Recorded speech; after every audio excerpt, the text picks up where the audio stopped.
नमस्कार. महाराष्ट्रात सध्या उच्च माध्यमिक शिक्षक भरतीचं जे काही चाललंय तो खरोखरच एक अत्यंत चिंतेचा विषय बनला आहे.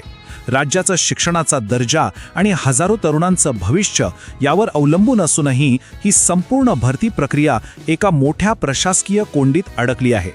कागदपत्रांच्या आणि नियमांच्या जंजाळात ही भरती नेमकी कशी अडकली आणि यामागे नेमकं काय घडतंय हे आज आपण या सविस्तर विश्लेषणातून अगदी सोप्या भाषेत समजून घेणार आहोत. बघा, 1,70,000 ही केवळ कागदावरची एखादी आकडेवारी नाहीये. ही 1,70,000 स्वप्न आहेत. ही त्या पात्र उमेदवारांची संख्या आहे ज्यांचं भविष्य सध्या एका प्रशासकीय चक्रव्यूहात अडकून पडले. यातील बहुतांश तरुणांनी रात्रंदिवस एक करून कठोर परिश्रम घेऊन अभियोग्यता परीक्षा पास केली आहे. उच्च माध्यमिक शाळांमध्ये शिक्षक बनण्याचं स्वप्न ते उराशी बाळगून आहेत.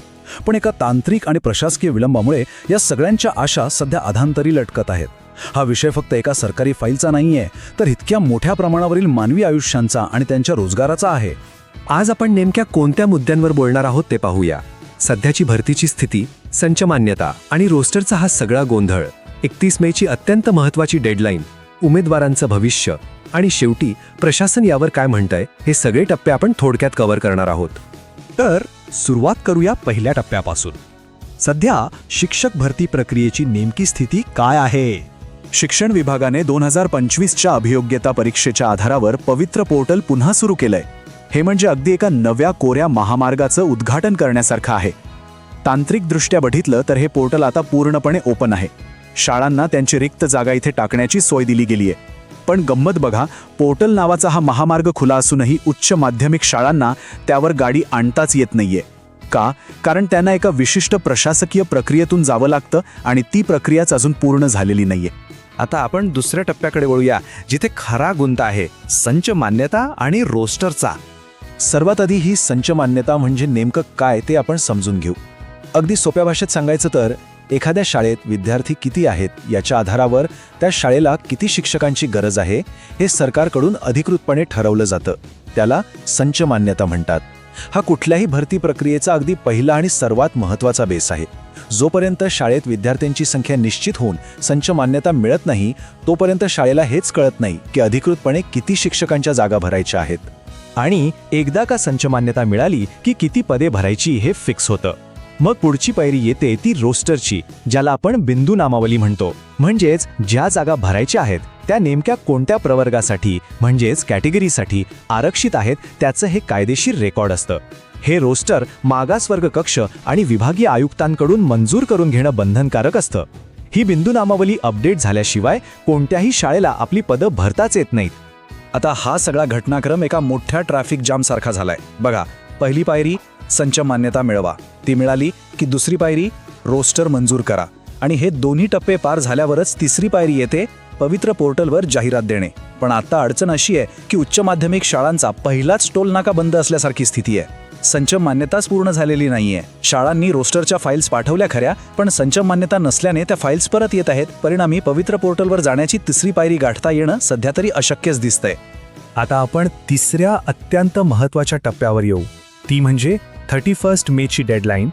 पुण्यनगरी वृत्तपत्रातील एका अत्यंत महत्त्वाच्या बातमीने या सगळ्याकडे लक्ष वेधून घेतलंय. बघा, उच्च माध्यमिक शाळांतील शिक्षक भरतीला रोस्टरचा खूप मोठा खोडा बसलाय आणि शिक्षण विभागाने शाळांना पवित्र पोर्टलवर जाहिराती अपलोड करण्यासाठी चक्क 31 मे पर्यंतचीच डेडलाईन दिली आहे. म्हणजे मुदत अगदी जवळ आली आहे. आणि या प्रशासकीय दिरंगाईमुळे शाळांसमोर आता एक खूप मोठं संकट उभं राहिलंय.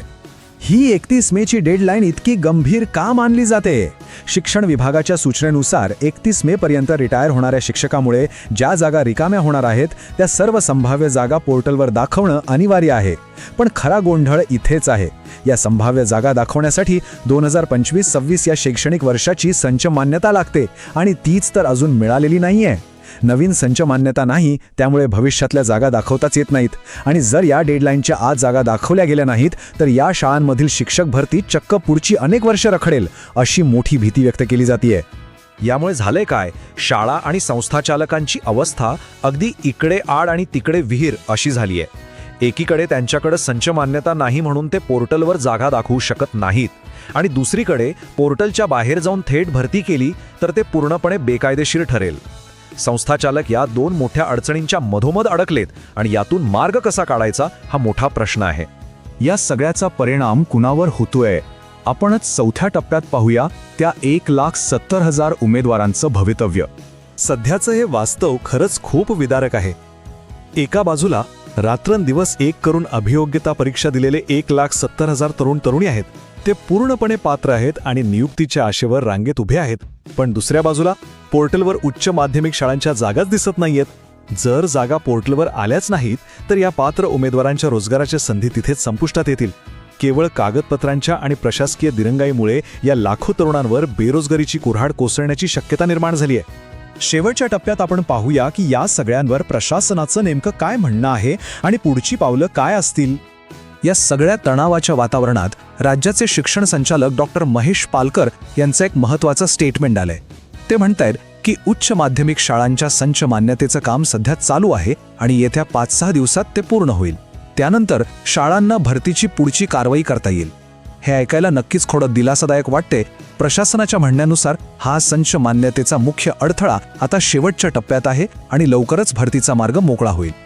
पण तरीही शेवटी एक अत्यंत महत्त्वाचा प्रश्न उरतोच. ही प्रशासकीय कोंडी दिलेल्या डेडलाईनच्या आत खरंच सुटेल का?